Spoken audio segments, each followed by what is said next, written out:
বাংলাদেশ বনাম সিঙ্গাপুর ম্যাচে বাংলাদেশের পক্ষে রেফারি এবং ভাগ্য কোনোটাই ছিল না। তবে ম্যাচটাতে একটা পেনাল্টি ইনসিডেন্ট ঘটে এবং যেখানে দেখা যাচ্ছে বাংলাদেশ ক্লিয়ার কাট পেনাল্টিটা পেয়েছিল, বাট পেনাল্টিটা দেওয়া হয়নি।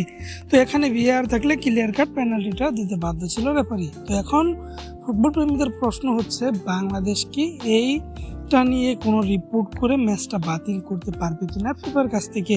তো সত্যি কথা বলতে কি, ফিফা এবং এএফসির কাছ থেকে বাংলাদেশের টিম ম্যানেজার বলেছেন তিনি অফিসিয়ালি আবেদন জানাবেন এবং রিপোর্টটা জানাবেন তিনি এএফসিতে এবং ফিফাতে।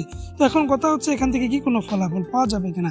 এখান থেকে ম্যাচ বাতিল করা এক প্রকার অসম্ভব, কেননা এই ধরনের ছোটোখাটো বিষয় নিয়ে কখনোই কোনো ফিফার ম্যাচ বাতিল হয় না, এর কোনো পূর্বের ইতিহাস নেই। তো এখান থেকে হতে পারে কি, রেফারিকে শুধুমাত্র একটা শাস্তি দেওয়া যেতে পারে, হয়তো রেফারিকে 2 ম্যাচ 3 ম্যাচ বা যে কোনো একটা ডিমোরেট পয়েন্ট দিয়ে বসিয়ে দেওয়া হবে রেফারিকে কিছুদিনের জন্য।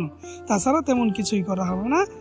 এখান থেকে বোঝাই যাচ্ছে আমরা যাই করি আর তাই করি, বাংলাদেশকে ম্যাচে এই গোলটা করা উচিত ছিল অন্যভাবে হলেও, কেননা এখন আমরা রিপোর্ট করি আর যাই করি, কোনোভাবে আপাতত ম্যাচটা বাতিল করা সম্ভব নয়। তো আপনার কি মনে হয়, বাংলাদেশের এই পেনাল্টিটা কি পেলে বাংলাদেশ জিততে পারতো? সেটা অবশ্যই কমেন্ট বক্সে কমেন্ট করবেন। স্পোর্টস শব্দ না পেতে আলফা স্পোর্টসকে সাবস্ক্রাইব করবেন। ধন্যবাদ।